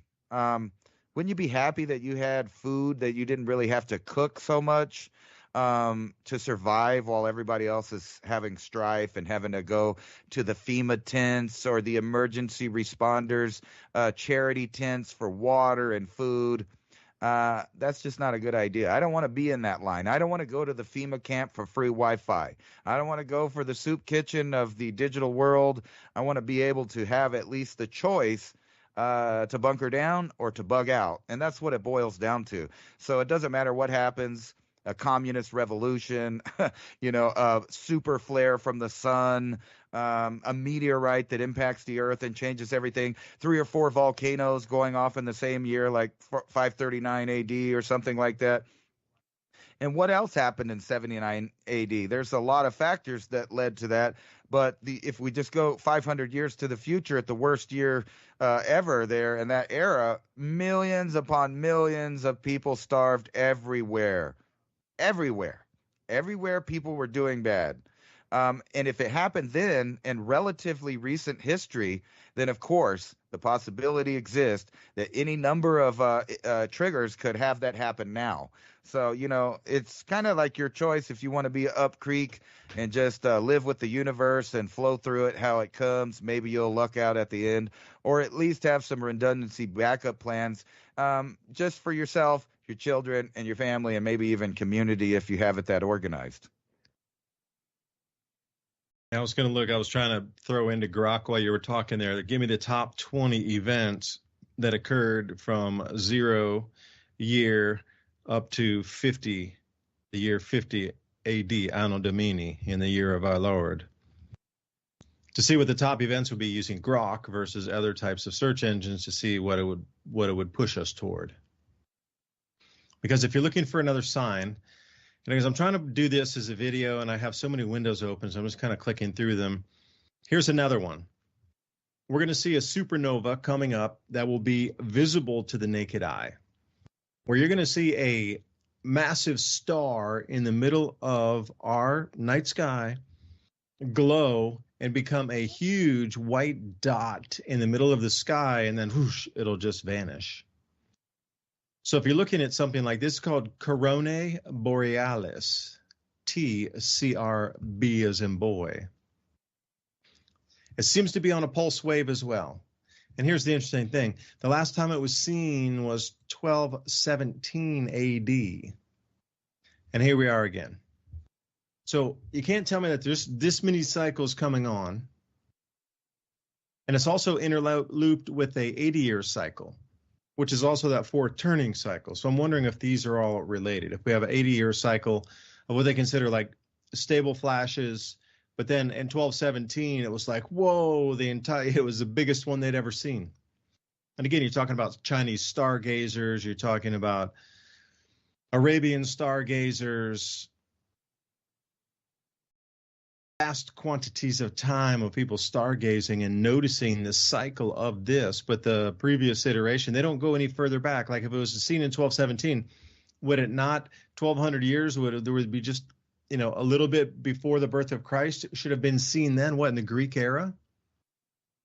We have to go back to Chinese records again to start looking up for some of these, astrological things. They catalog them pretty good because they believe that comets coming through are bad luck. It's a bad omen when comets come through. So they're always looking to look at the heavens, and also with the Big Dipper. For those of you that didn't know, it's called Beidou Qixing, and it's called the cult of the Big Dipper. It's another esoteric belief system coming out of China, well above the families. These are the actual seers of the skies that then tell the political class or the moneyed family class, the dragon class, what is happening in the heavens. The seed point for human consciousness comes from the Big Dipper, according to the most ancient of beliefs of Japan and China. Something about that star system, it seems like it's the Berkey current that powers our star. So that knowledge have been known that current flow comes from the Big Dipper, and it intersects with our star, and we're getting that same Berkey current electrified flow to allow our star to have its light and to give us a plentifully warm planet to grow food on.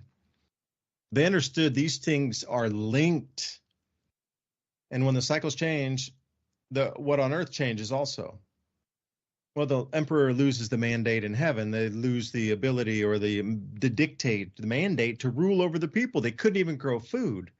Got massive storms. So if you look back in the past, like what is occurring in China right now, the mandate from heaven has absolutely been removed from the leaders. But through power, they are trying to hold on with the way they do.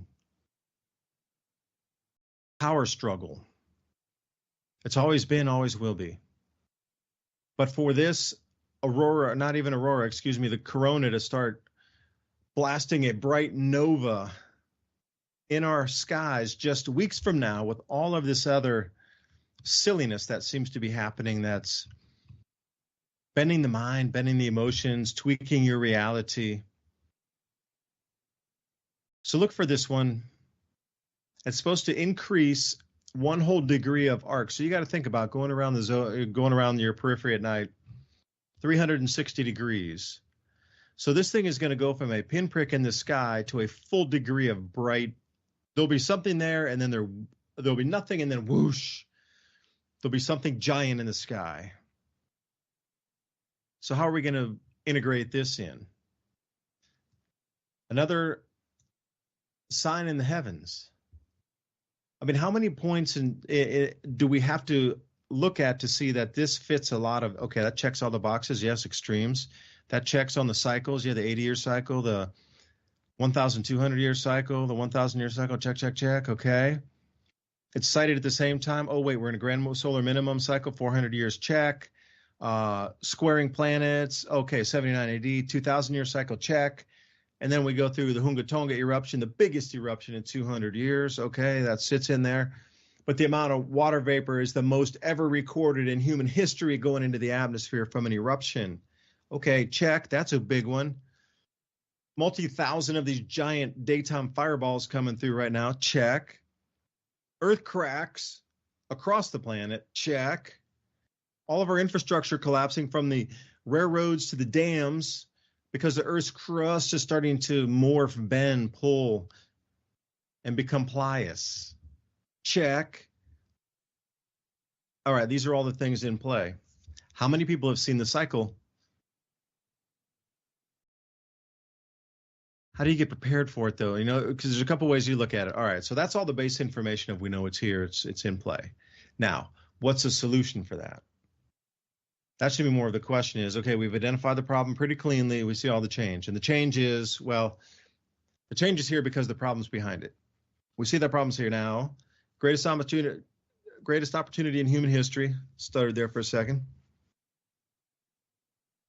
How are you going to implement some of these solutions? Because Ransom, he hit it cleanly. If you're even remotely partially organized, you should be able to get through this without being pushed in and you're back against the wall in an extreme poverty situation or extreme lack of food where you're going to then do anything you can or have to get into a place that'll give you food.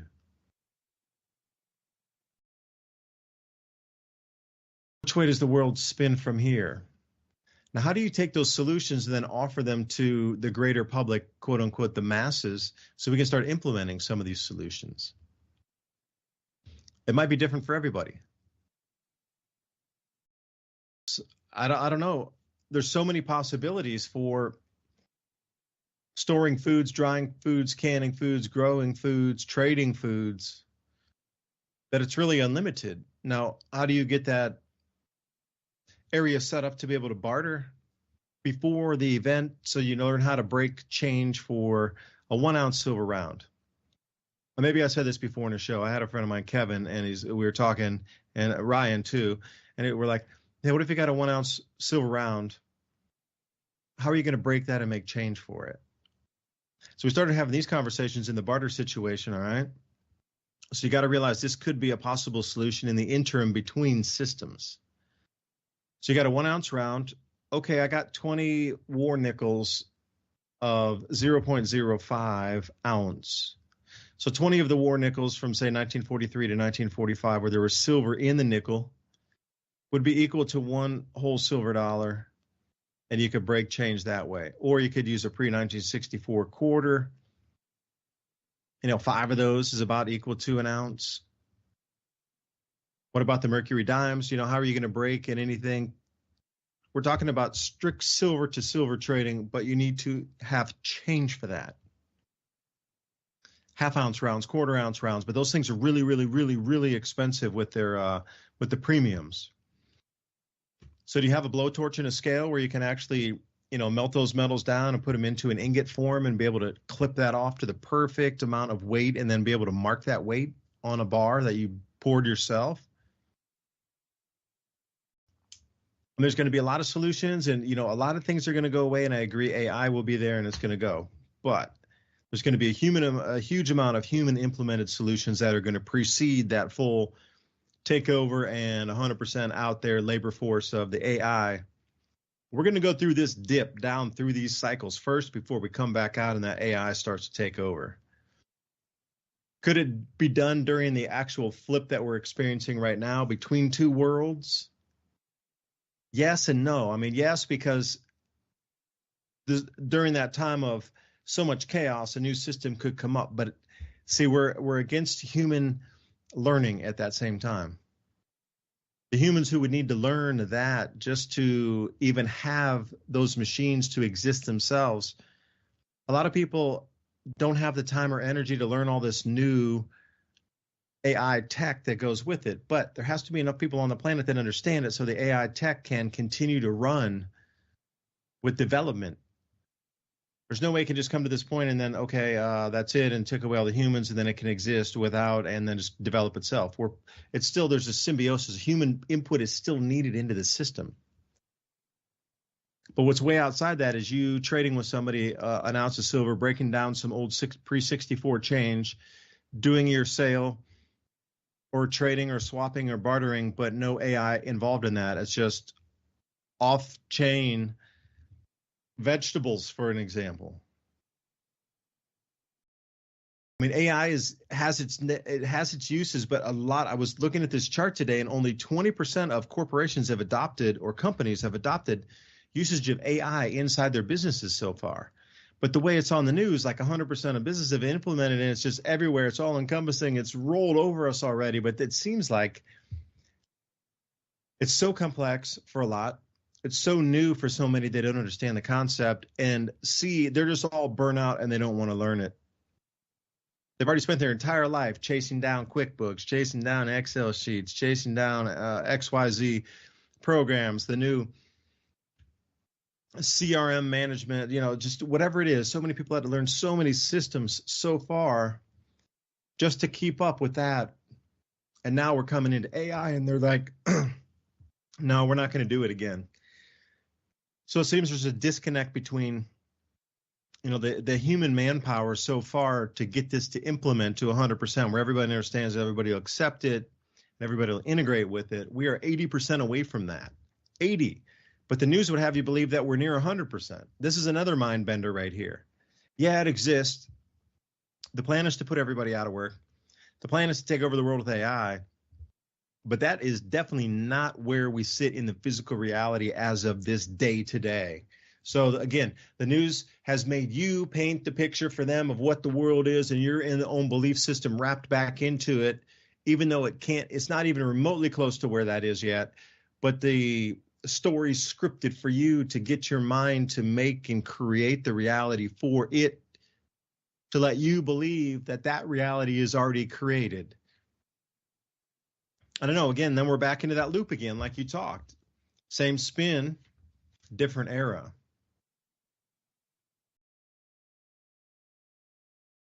The AI is absolutely like that. That's kind of why, I don't freak out too bad about the reset, because I know that they're not there yet. It's in the process. They're hammering it. It's coming in. It's happening right now. I'm not disputing that. But what the problem is that their AI systems are mess ups. And they're trying to give the keys to the AI before it's like a grown up. It's basically in an infant stage still, where it gets things wrong. I remember I forget which one it was telling people to drink pee. Chat GPT, I think. It was telling them all kinds of bad information. Matter of fact, right here, there's an article about Elon Musk. He wants to give Grok power of the news feed. The problem with it, too, is sometimes it makes a lot of mistakes. So even when you're getting into the digital art and all of that stuff, you were never going to see a unique image or a unique creation from AI, because all it does is sources all of the input human beings have given it, as far as pictures, ideas, stories, plots, languages, everything. Everything is fed into it. It does a good job of reflecting back at us things that we see, and I think that's why so many people are impressed with it. But they're never going to get to the point of having the AI a mastermind of everything. Now, it does good with analytical things that it doesn't have to use creativity. And basically that means that AI would lose eventually against a biological mind. A biological mind would find the loophole in its logic, and eventually it would have a fault. But if you combine these ideas, which is what they're doing, which is what they're pushing, there won't be that imbalance anymore. They will get the creativity power right out of the human mind, which means that we probably won't have control of it at that point. But in order to get there, they have to continue to program everything and get better. And the problem with that is that these topics are exponentially growing. They exponentially update, upgrade, and become new models. So not only are the people working on it, but the AI itself is working on it. So the people are finding the flaws, and the AI is getting better at identifying that. So what you've seen in the past 5 years is nothing that you'll see in the next year. And then after it increases fast for that year, it'll be 6 months, then 2 months, and then almost like in the Bible, where they talk about information being able to be doubled every day. Here we are. We're at that pinnacle right now. And the question is where do we go? Because we still have one hand on the steering wheel. We have a little bit of control of what happens, and that's kind of what I was talking about before. But we might have to get used to doing a new lifestyle. That might be a reality for us. And that's kind of why I was going to bring up this this article. Give me your autograph, Ransom. You're famous. Right. This article that's talking about the 7 health benefits of cold showers. Right. It's just a pretty simple thing, but it's part of that knowledge base that everybody should kind of have. It talks about how it boosts your immune system. It enhances mental health, improves your skin and hair, etc. But there's a bunch of these things that you could be doing. And, at the same time, what's ironic is here's a article right next to it that I had lined up. More than 300 people suspected heat-related deaths under investigation in Phoenix area because the temperature reached 118 degrees. Now, I'm almost going to bet you money that this is another prediction come true. And what I mean by that is I talked about probably last year or the year before, that whenever you have an increase in migrants going into an area, if they're not acclimated to the area or not prepared mentally with no know-how of how things go, you're going to die. So if you're hiding out in the desert and it's 118 degrees and you don't have access to water, guess what? You die. Especially if you're not used to this kind of weather. Like, I think I could last a lot longer than most people without water, only because I grew up here, only because I've experienced it. I'm not going to panic. I'm not going to freak out. I'm not going to overexert myself. But people yearly come to where I live. They die of heat stroke. Tourists do. People that visit, they die of heat stroke. It's not even that hot. It's like 98 degrees out here, or it might get up to 105 where I live, 110 if it's being really extreme, right? But they die. They die because they're not hydrated. They die because they don't know the environment. They die because they're ignorant about how to behave in the situation. And this is kind of what this is. And the same thing goes for everybody everywhere. Guess what happens when the power goes out? There's millions of people in that same scenario. They're not used to the outside. They don't know how to function when it's cold for long periods of time or hot for long periods of time. But guess what? Everybody used to live outside. Everybody for the entire history of mankind has lived outside. And guess what? I hate to break it to you guys, it's been way, way hotter in the human past. We've dealt with way stronger extremes than anything you're seeing right now.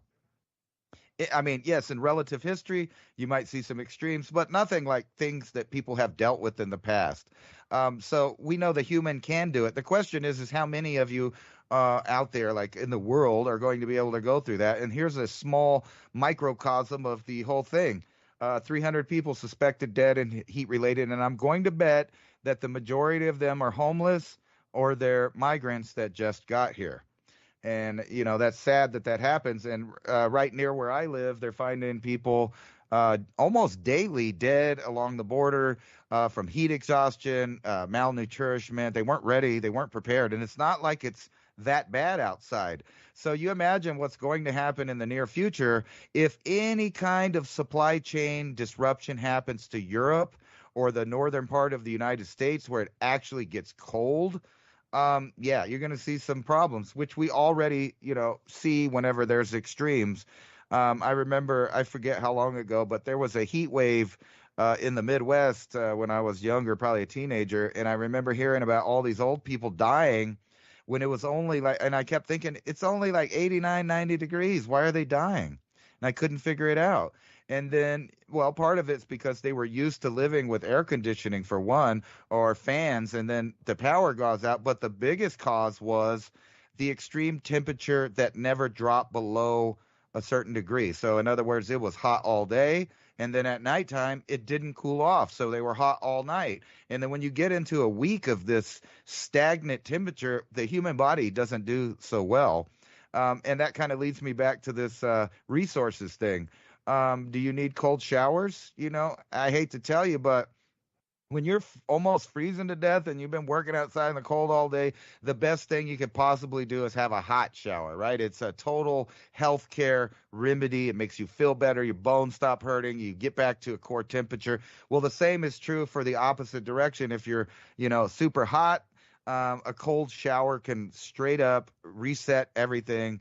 And these are the kind of tricks and things that may be lifesavers to people if they can remember that when they get in these extreme situations. I believe there are still people out of power in Houston right now from the hurricane that rolled through. And guess what? The bad hurricane season ain't coming till fall, right? Fall is when we get all the named storms. Fall is when all the big storms come in. And we already had this big one early in the year. That's not, totally bizarre, but what's bizarre is that our own government and local people don't tell people, hey, maybe you should have some food buckets. Hey, maybe you should have something that cleans water. Hey, maybe you should plan on not having electricity. Maybe you should plan on not having computer-controlled climate control. And I'm guilty myself. In the summer, I get my air conditioner working. I like it inside, but every time I go outside, I remember this reality. Oh, yeah, it's horrible out here. And what if the power was out? What if I was broke? What if I didn't have any resources like I've had that situation other times in my life? And I think, you know what, this would be a life-threatening situation, or could be for someone older, vulnerable, or not from the area. So no matter where you live, you need to be prepared for your environment, but not just that. Be prepared for your environment to change. And that is good advice for everybody. Be on the fly, be on your toes, ready to pivot. And please remember, we're pivoting as well. We're going to be rebranding here to Civilization Cycle, this podcast. But join us for the show notes. We're going to put this in 7 or 8 bullet points of what we spoke about tonight so you can start intelligent conversations with others and see how they feel and what their solutions are. Head right over to oilseedcrops.org. Click on that nav bar at the top where it says MIAC show notes and enter your email. We'll get that off to you. That's oil, like one barrel of oil, OIL, seed, like one seed we plant in the ground, and then crops, plural, CROPS. We harvest our crops every year. That's .org because I was studying plantation management and how to use oil seeds as the byproduct of whatever the process was for fruits or nuts. If you have the show notes, you can remember and you can do more research yourself. But a lot of people are looking for conversation starters these days and are willing to have these conversations. So think about having something at your hand that you can write notes on or share what you think the world's happening with others, especially these dates in October coming up and also in April of this year, next year, 2025. David DuByne, Ransom Godwin, signing off. See you next week.